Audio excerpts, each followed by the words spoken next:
Ayan, let's slice the mango.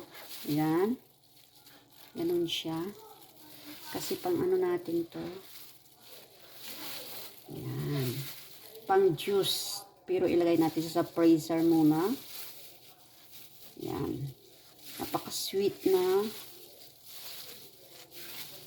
ano ito, mango.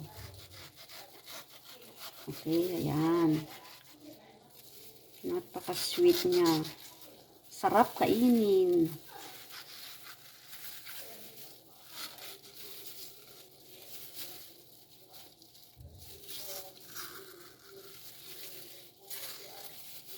Ayan.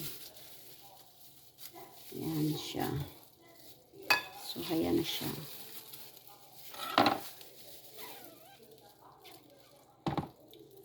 Sarap, sarap, sarap.